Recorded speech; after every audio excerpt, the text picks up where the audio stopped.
السلام عليكم. هذه هي قناتي Design Everyday، وهذه حلقة جديدة من حلقات مشاكل المبتدئين على موقع Redbubble، وسأبدأ معكم مجموعة من الحلقات المتتالية أتناول فيها أسرار وخبايا الموقع. مستعدون؟ هيا بنا. في هذه الحلقة أشرح لكم بالتفصيل أسرار وضع التصاميم على منتجات Redbubble. في البداية سأذهب إلى موقع Freepik على سبيل المثال، وهو أحد المواقع التي توفر الصور المجانية وكذلك الصور المدفوعة. سأبحث عن صورة مناسبة، ولتكن هذه الصورة،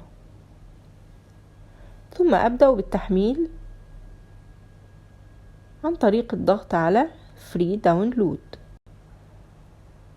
ولكن نلاحظ هنا عند التحميل هذه الكلمة Attribution Required، والمقصود بها أنه إذا أردت استخدام هذه الصورة استخداما تجاريا فعليك ذكر المصدر الذي حصلت عليها منه، وخاصة إذا كنت ستضعها على اليوتيوب أو على الملابس أو أي منتجات أخرى. ولكن كيف تقوم بهذا؟ عن طريق عمل نسخ لهذا الرابط من هنا ولصقه في المكان الذي سيتم استخدام الصورة فيه، ولكنني لا أحبذ هذه الطريقة.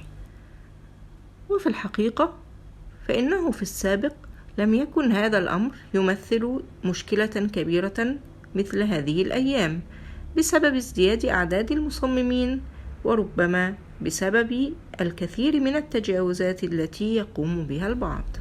فبدأت هذه المواقع تتخذ إجراءات صارمة في هذا الأمر. لذلك فنصيحتي لكم أنه إذا أردتم أخذ تصميم جاهز من المواقع المجانية فقوموا بعمل بعض التغييرات عليها، وهذا ما سأقوم به الآن معكم.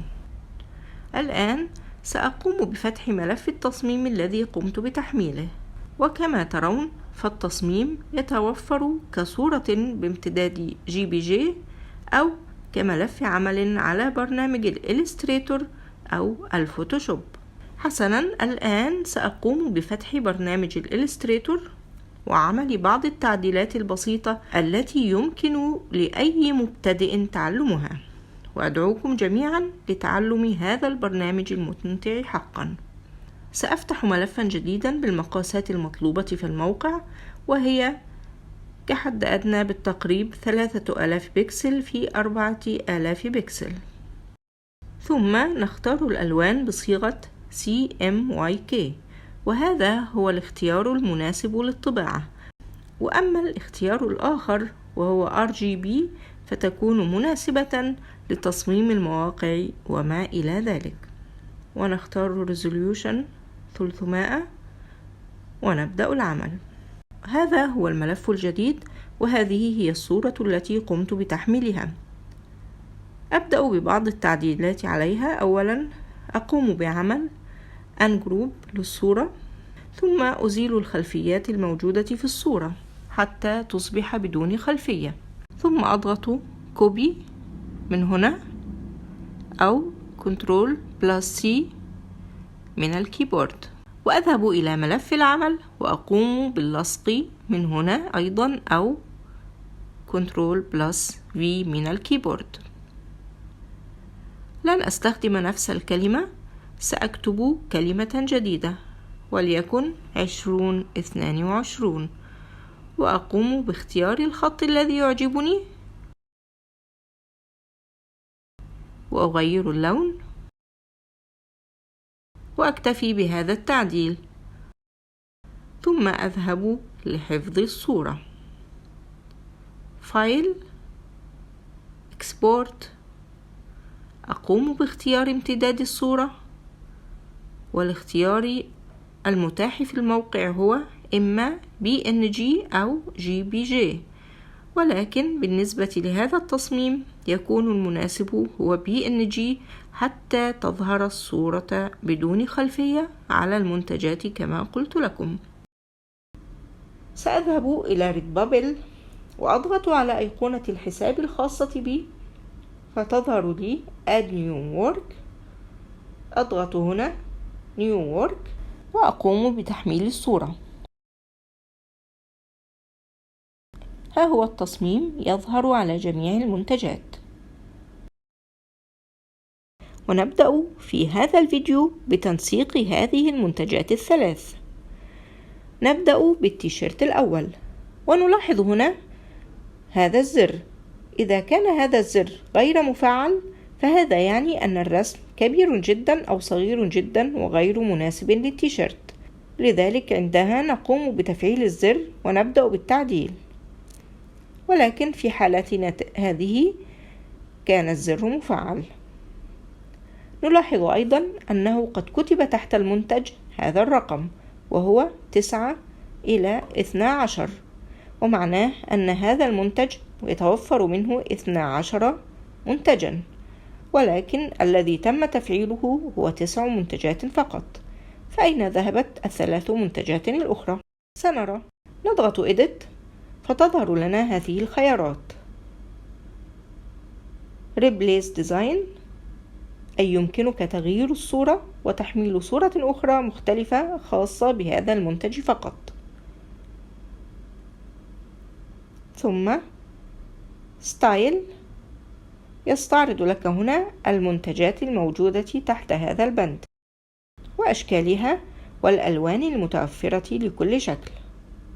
ونلاحظ أن لكل منتج ألوان محددة ومختلفة عن المنتجات الأخرى. مثلا هنا Essential T-shirt يحتوي على 16 لونا يمكن الاختيار بينها، ولكن لا يمكن اختيار ألوان أو درجات مختلفة عن تلك الموجودة أمامنا. أيضا نلاحظ أنه عندما نختار نحن اللون من هنا فإن هذا لا يلغي إمكانية العميل اختيار لون آخر للتيشيرت، ولكن اللون الذي سنختاره هو فقط سيظهر عند عرض التيشيرت على الموقع، وهو اللون المفضل لدينا. كما ترون هذا التيشيرت تتوفر منه هذه الألوان فقط. وفي هذا النوع باسكتبول تيشيرت يمكننا الاختيار من بين هذه الألوان، ولكن هذا الخيار الأخير هو الذي تتوفر فيه فقط أن يكون اللون على الصدر وليس الأكمام وباللون الأسود فقط. ومن هنا باك فرونت نجد أننا يمكن أن نتحكم في وضع الرسم من الأمام أو الخلف، أي الاختيار بينهما، ولكن لا يمكن وضع الرسم في الاتجاهين معا.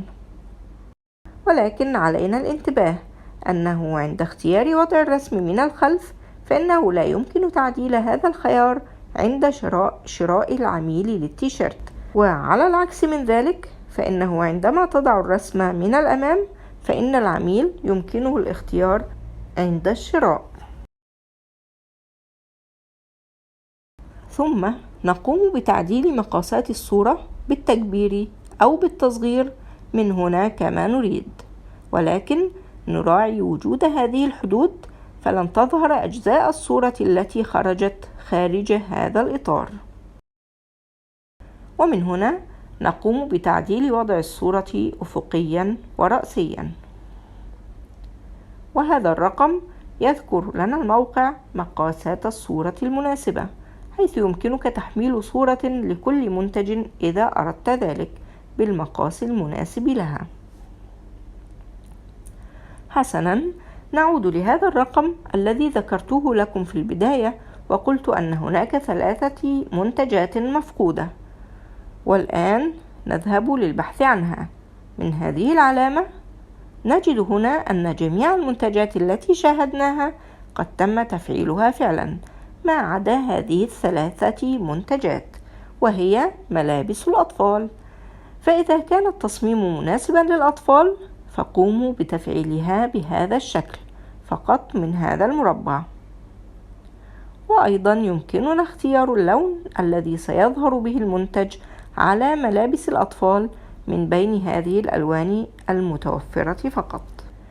كما يمكننا وقف تفعيل أي منتج لا نريده أيضا من خلال هذه المربعات. وهكذا نكون قد انتهينا من كل ما يخص هذا المنتج الأول. ثم نذهب إلى التيشيرت الآخر وهو بعنوان Large Print T-shirt. نلاحظ هنا يوجد 3 منتجات فقط من هذا النوع. نضغط Edit ونجد خيارات مشابهة لما سبق أيضا: تحميل صورة جديدة، وهذه هي 3 منتجات وهي متوفرة بهذه الألوان فقط.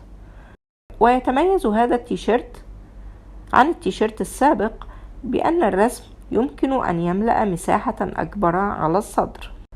والآن ننتقل للمنتج الأخير في هذه الحلقة، وهي القبعات كابس، وهي من المنتجات الجديدة على الموقع، حيث يقوم الموقع كل فترة بإضافة منتج جديد إلى منتجاته، ونقوم نحن بالدخول إلى تصميماتنا القديمة لنقوم بتفعيل هذه المنتجات الجديدة فيها، حيث أن التفعيل لا يتم تلقائيا ولكن يجب على المصمم القيام به.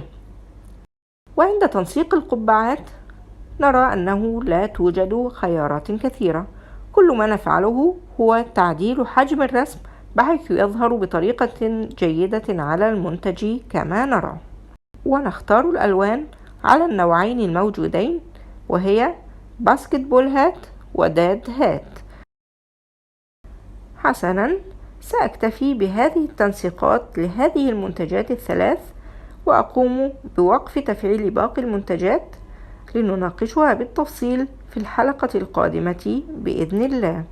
ثم أقوم بحفظ هذه الإعدادات لنرى نتيجة هذه المنتجات. هذه هي التيشيرتات التي قمنا بتنسيقها، والقبعات تظهر معظمها باللون الأزرق حسب ما يتوفر لكل منتج كما علمنا. هي ملابس الأطفال. لو قمنا بالدخول إلى صفحة هذا التيشيرت مثلا من هذه النقاط ال3 View Product Page، تظهر لنا هذه الصفحة، وهذه هي الصفحة التي تظهر للعميل عند الشراء، ويقوم من خلالها باختيار المقاس المناسب له والألوان التي يفضلها، وكذلك اختيار وضع الصورة من الأمام أو الخلف، وتظهر له جميع تفاصيل المنتج. ونرى أن هذا المنتج مثلا له 3 ألوان فقط. أما هنا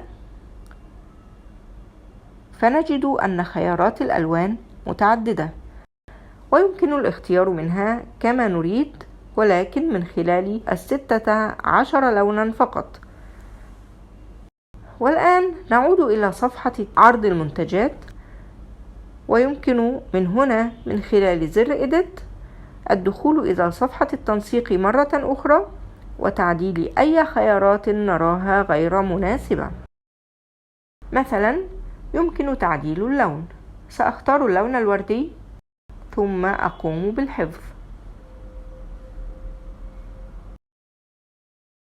مرة أخرى نرى أن المنتجات قد ظهرت بألوان مختلفة تماما عن السابق، وبدلت بألوان متقاربة من الألوان التي قمت باختيارها.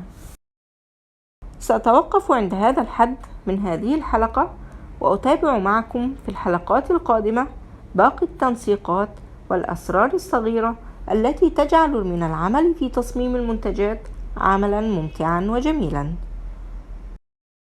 يمكنكم متابعتي على صفحة الفيسبوك بعنوان Design Everyday، وستجدون الرابط أسفل الفيديو، حيث أناقش عليها الكثير من المشاكل التي يتعرض لها المبتدئون على موقع ريدبابل، وأتمنى منكم المشاركة معي في هذه النقاشات. لا تنسوا دعم القناة من خلال الاشتراك ومشاركة الفيديو مع أصدقائكم، مع أطيب أمنياتي بالربح السريع. شكرا لكم.